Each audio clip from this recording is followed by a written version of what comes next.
1 യോഹന്നാൻ 3-ാം അധ്യായം 14 മുതൽ 16 വരെയുള്ള തിരുവചനങ്ങൾ.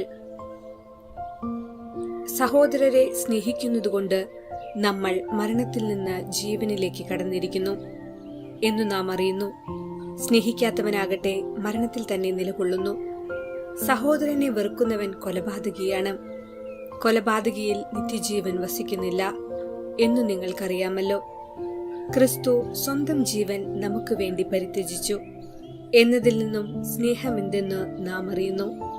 നമ്മളും സഹോദരർക്ക് വേണ്ടി ജീവൻ പരിത്യജിക്കാൻ കടപ്പെട്ടിരിക്കുന്നു. ഓർമ്മിക്കുക,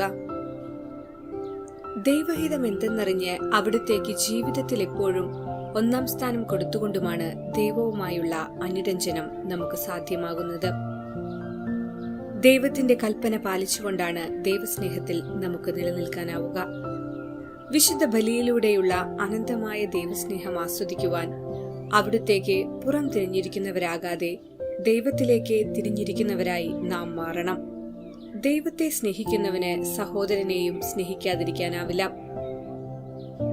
നീ ബലിപീഠത്തിൽ കാഴ്ചയർപ്പിക്കുമ്പോൾ നിന്റെ സഹോദരന് നിന്നോട് എന്തെങ്കിലും വിരോധമുണ്ടെന്ന് ഓർമ്മിക്കുന്ന പക്ഷം കാഴ്ചവസ്തു അവിടെ വെച്ചിട്ടു പോയി ആദ്യം സഹോദരനുമായി രമ്യപ്പെടുക, പിന്നീട് വന്ന് ബലിയർപ്പിക്കുക എന്നാണ് നമ്മുടെ കർത്താവ് അരുൾ ചെയ്തിരിക്കുന്നത്. മിശിഹായിൽ ഒന്നിച്ചു ചേർക്കപ്പെട്ട കുടുംബത്തിന്റെ ആഘോഷമാണ് ബലി. ഒന്നിച്ചുകൂടലിന്റെ മാധുര്യവും ഓരോ ബലിയിൽ നിന്നും ആസ്വദിക്കുവാൻ നമുക്ക് കഴിയണം. നാം പാപം ചെയ്യുമ്പോൾ ദൈവത്തിന്റെ മകനും മകളും എന്ന വ്യക്തിത്വം നഷ്ടപ്പെടുകയാണ്. ആ വ്യക്തിത്വം പുനഃസ്ഥാപിച്ച് നമ്മോട് തന്നെ നാം അനുരഞ്ജിതരാകേണ്ടതുണ്ട്. പ്രപഞ്ച സൃഷ്ടാവായ ദൈവവുമായുള്ള ബന്ധം നഷ്ടപ്പെടുമ്പോൾ ഈ പ്രപഞ്ചവുമായിട്ടുള്ള ബന്ധവും നമുക്ക് നഷ്ടപ്പെടും.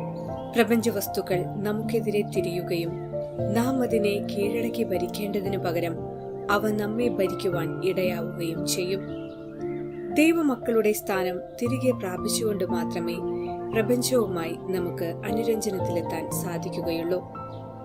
പ്രപഞ്ചത്തിന്റെ വ്യതിയാനം മനസ്സിനെയും ശരീരത്തെയും ബാധിക്കുമ്പോൾ മനസ്സിനും ശരീരത്തിനും അനുഭവവേദ്യമാകും വിധം ദൈവത്തെ ആരാധിക്കുവാനും സ്തുതിക്കുവാനും മഹത്വപ്പെടുത്തുവാനും സാധിക്കണം.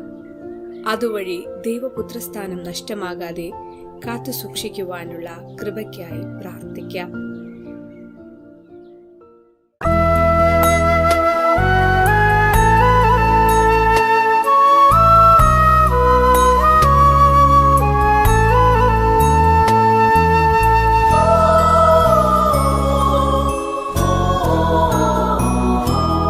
പുൽക്കൂട് കൂട്ടുന്ന കൂട്ടുകാരെ, വീട്ടിലും പള്ളിയിലും ഉള്ളതുപോലൊരു പുൽക്കൂട് വേണം ഹൃദയത്തിലും.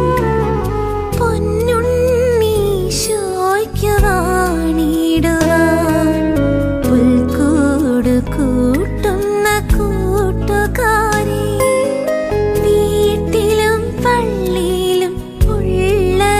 പോലൊരു പുൽക്കൂട് വേണം ഹൃദയത്തിലും.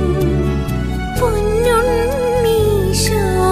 വാണിടുവാൻ വാഴ്ക യേശുവേ വാണിടുക. കുഞ്ഞായി പിറന്നിന്റെ ഹൃദയത്തിൽ വാഴ്ക വാഴ്ക യേശുവേ വാണിടുക.